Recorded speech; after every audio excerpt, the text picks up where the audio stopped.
Hello, I'm ArchieLuxury, and today I'm comparing watches. And today the first pair we're comparing are chronographs. The Omega Speedmaster Man on the Moon. This is the famous moon watch, the Omega Speedmaster Professional Man on the Moon. And we're comparing this to the Breguet Type 20. This is the Ehrenvale, which is the no-date version. So let's compare the two. Now what I've done is I've taken both these watches, I've taken the bracelets off, and I've fitted them to a leather strap. I put a distressed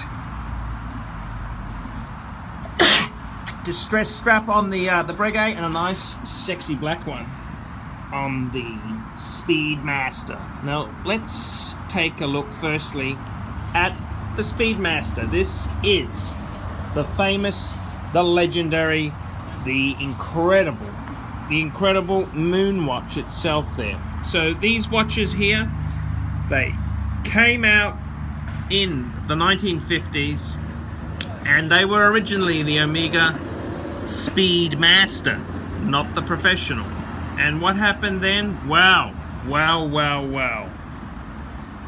That original Omega Speedmaster with the famous 3-2-1 movement, that's a column wheel chronograph, it developed into using the 861 movement, which is a CAMS chronograph, so a little bit of a poo bar, but hey, still a fantastic piece. Legendary manual wind movement. The watch, legend has it that NASA went out and got a Rolex Daytona. They got a, they also got the a Breitling and the Omega Speedmaster before they chose one. They only chose one. Who did they choose? They chose the Omega. Ever since then, the Omega has proudly been flight qualified by NASA for all lunar missions. Man-spaced missions. Flight qualified by NASA for all man-spaced missions. The first watch worn on the moon, hence the moon watch, the Man on the Moon. And I gotta tell you, this watch itself has remained fairly true to form. The watch has not changed terribly much. The watch itself there, it's a very classic design, chronograph. And click it, and she's off there. Quite a beautiful, very beautiful chronograph. Very simple eyes there. It's got the three dial layout. At the 3 o'clock position, that records the minutes. At the 9 o'clock, that is the normal second hand of the watch itself. And at the 6 o'clock, we've got the markers. This marks the passing in half-hour intervals. So very interesting indeed there. The Omega Speedmaster Man on the Moon watch, very elegant, nice pushes, commemorative back.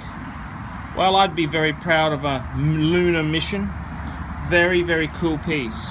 The next piece is another piece owned by the Swatch Group. That's right, Omega's owned by Swatch, and so is Breguet. Take a look at this piece here.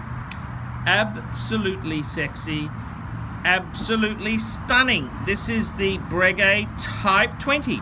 Type 20 because the French Naval Air Force, Navy/Air Force, because it was, the Air Force was a division of the Navy, long story. They commissioned a certain type of piece. It had to be a certain size, it needed certain markers, it needed certain specifications.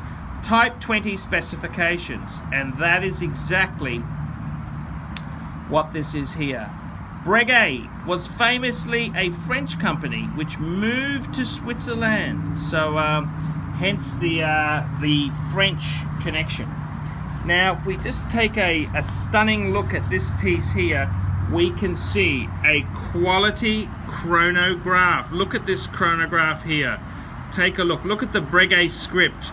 Just the script to write Breguet on the dial is sexy and gorgeous. Take a look at those Arabics. Very, very Art Deco type Arabics. And on this piece here, one thing that really stuns is this highly polished bezel.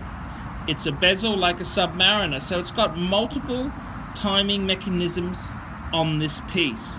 A Breguet wouldn't be a Breguet without coin edging. Take a look at the coin edging on this piece here. Absolutely stunning. And it's a very, very traditional Breguet design. It's very much pocket watch design with the added, the lugs have been added as an afterthought, which is different to the Speedmaster. And if we flip this little critter over, what do we see there? Well, we can see it says Breguet Type 20 XX. It tells us it's an automatic. It tells us it's 100 meter water resistance. Reference 3800 Erin Vale. This is the Erin Vale, and what a nice back on this piece here. This piece is using a Lemania based movement. It's using the Breguet 582 movement, which is made by Lemania, and it's quite an interesting movement indeed. It is unfortunately it's not a column wheel chronograph. It is a cams, but a very nice cams chronograph at that indeed. And just taking a sticky beak here, the beautiful Breguet crown on the piece, and the coin edging continues all the way around this case. If we take a look at this, if we start this wonderful chronograph, click, it's also a flyback chronograph, which is that's a pretty nice thing as per Type 21 specs. So let's take a look at the two watches together here, the Breguet and the Speedmaster. Which one do you like indeed? Which one would you go for? And I gotta tell you, one's an automatic chronograph, the other is a manual wind. Two very different chronographs.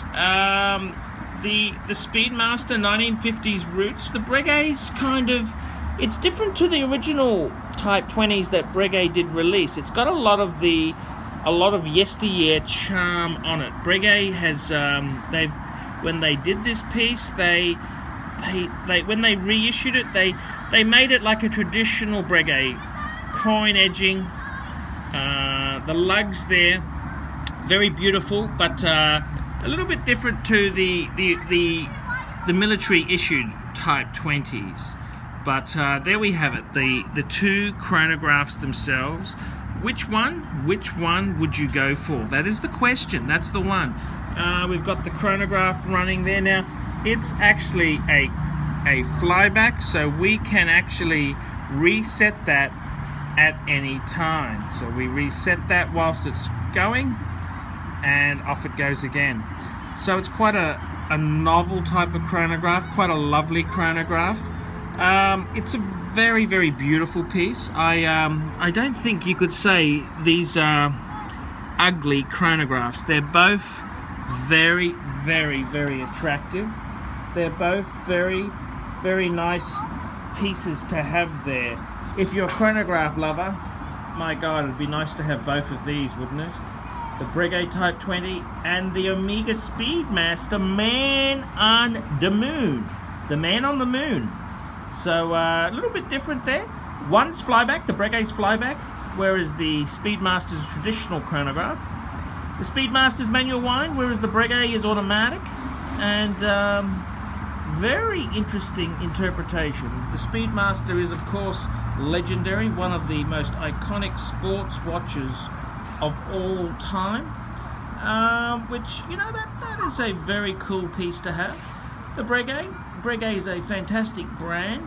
This is probably one of Breguet's more affordable pieces, which is Breguet's not a brand known for affordability, so very nice to see. So the two pieces, which one would you prefer? The battle of the chronographs.